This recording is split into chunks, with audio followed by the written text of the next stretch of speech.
Assalamualaikum warahmatullahi wabarakatuh. Perkenalkan, nama saya Aditya Panji Perdana dengan NIM 1080. Saya di sini ingin mempresentasikan hasil LKM 7 praktikum data mining. Lah, untuk soalnya di sini hanya ada satu, yaitu kita disuruh mengulangi proses klasifikasi menggunakan perceptron pada dataset wine dan juga breast cancer dari library scikit-learn. Di mana masing-masing kita itu disuruh menggunakan tezesnya itu ada 0,2, 0,3, 0,4 dan juga disuruh menuliskan akurasinya. Untuk codingannya sebagai berikut, di mana awal-awalnya kita seperti biasa mengimport library yang dibutuhkan, yaitu ada scalar dataset di mana ada dataset wine dan juga breast cancer. Setelah itu untuk si trend test splitnya, lalu juga ada standard scalar dan juga akurasi score. Lalu untuk random seed-nya itu kita pakai 42. Nah, awal-awalnya seperti yang di praktikum, kita itu mendefinisikan si kelas perseptornya sendiri. Kita itu tidak mengimpor perseptornya dari scalarnya, tapi kita itu membuat perseptornya sendiri. Di sini di kelas perseptor itu ada fungsi si dari si kelas perseptornya itu nanti bakalan punya fungsi init, di mana init ini dipakai untuk mendefinisikan bobotnya, biasnya, learning rate-nya atau kecepatan pembelajarannya dan juga si epochnya. Lalu ada function predicts, digunakan untuk memprediksi si dotnya dari inputan, dan dimana inputannya sama dari inputan dan juga si bobotnya itu ditambah si biasnya. Nanti biasnya sendiri di sini adalah saya memakai random seperti yang di praktikum. Lalu uh, ada function train di mana nanti datasetnya ini akan di train, di mana trainnya itu bakalan melakukan improvisasi ataupun melakukan pembenaran dari kesalahan sebelum-sebelumnya. Jadi setiap data train bakalan si trennya ini, si perseptornya ini bakalan improve dengan sendirinya. Lalu kita buat si function untuk ngeran si perseptornya, di mana nantinya untuk parameter yang dipakai itu ada datasetnya, ada targetnya, dan itu juga nama datasetnya. Nah, dimana untuk if len ini, jika maksudnya itu untuk codingan ini tuh jika variabel atau kolom dari datasetnya itu lebih dari dua, kan di sini kan kita itu memakai 0 sama 1 untuk si datasetnya. Nah, jika datasetnya lebih dari 2 atau nggak bisa 0 sama satu, itu bakalan hanya dipakai dua kolom saja.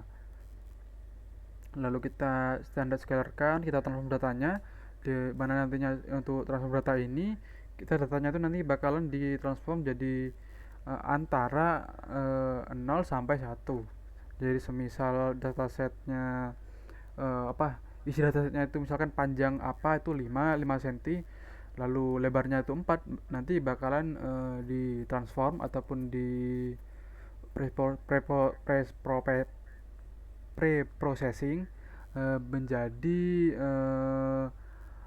kalau misalkan 5 itu menjadi 0,25, kalau 4 itu bisa menjadi 0,16 atau yang lainnya. Lalu kita bagi tesesnya menjadi 0,2, 0,3 dan juga 0,4. Dimana kita untuk melakukan hal tersebut kita itu pakai looping for. Lalu kita definisikan si kelas perseptornya,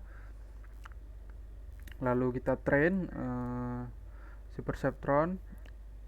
Lalu ini untuk prediksinya kita taruh di sebuah variabel, lalu bakalan nanti muncul si akurasinya dengan si tesesnya.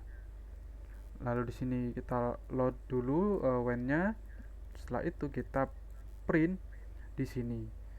jadinya untuk dan juga brain ini nanti bakal menjalankan si function dari round perception classification dengan parameternya adalah untuk datanya itu adalah sini. Datanya itu kan si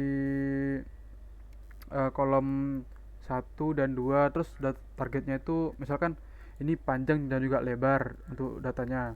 Targetnya itu jenis dari when-nya. Dan juga ini kita beri nama datasetnya. Bakalan ke sini, lalu yang di dalam ini bakalan ngambil dari si perseptron yang di atas. Ini perseptron ambil ini. Nah, hasilnya sendiri ada di sini. Dengan hasilnya itu si dataset when untuk TZS 20% atau 0,2 akurasinya itu 1. Saya ini tidak tahu apakah ini overfitting atau bagaimana, atau emang betul semua karena jumlah si TZS-nya itu cuma 20%. Lalu ada dataset lain dengan TZS 30% akurasinya masih sama 1. Lalu ada dataset, nah untuk di 0,4 ini atau 40% akurasinya sedikit turun di angka 0,9423. Lalu untuk yang breast cancer hasilnya seperti ini, dengan range-nya itu di 0,95 sampai 0,97.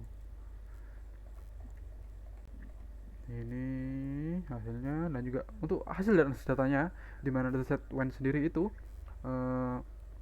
setelah kita klasifikasikan menjadi binner, untuk si kolomnya itu ada hanya ada 0 dan juga 1. Si modelnya ini menunjukkan akurasi yang stabil, yaitu antara 0,94 dan juga sampai 1. Dan juga di semua rasio tes yaitu 0,2, 0,3 dan juga 0,4. Nah, ini itu menunjukkan bahwa model itu mampu loh untuk membedakan kedua kelas tersebut dengan baik dengan jumlah data yang relatif sedikit. Ya, seperti yang kita tahu, akurasinya 1, jadi semuanya benar karena datanya sedikit.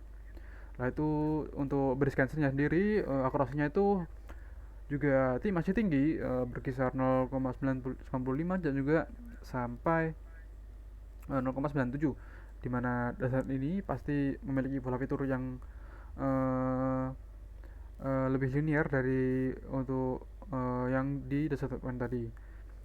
Nah, untuk yang membantu di perseptron ini itu ada si standar scaler, di mana dia itu meningkatkan stabilitasnya dan juga akurasi dari model perseptron, karena kan perseptron sendiri itu adalah sensitif terhadap skala fitur. Lalu untuk kesimpulannya sendiri, model perseptron itu rupanya bekerja cukup baik untuk mengklasifikasi pada kedua dataset tadi, dimana datasetnya setelah distandarisasi dan juga di train selama cukup banyak epochs, dimana akurasinya itu cukup tinggi pada kedua dataset tersebut dan juga konsisten. Lalu mungkin untuk perseptron sendiri itu merupakan algoritma yang sederhana dan juga memisahkan data secara linear klasifikasi, dan juga dalam kasus tertentu mungkin klasifikasinya itu bisa mendistribusi fitur secara jelas, di mana punya hasil yang sangat kompetitif, dan juga perseptron ini cocok digunakan sebagai baseline untuk eksperimen klasifikasi pada tahap awal. Nah, mungkin itu saja dari saya. Saya Aditya Panji Perdana, mohon undur diri. Assalamualaikum warahmatullahi wabarakatuh.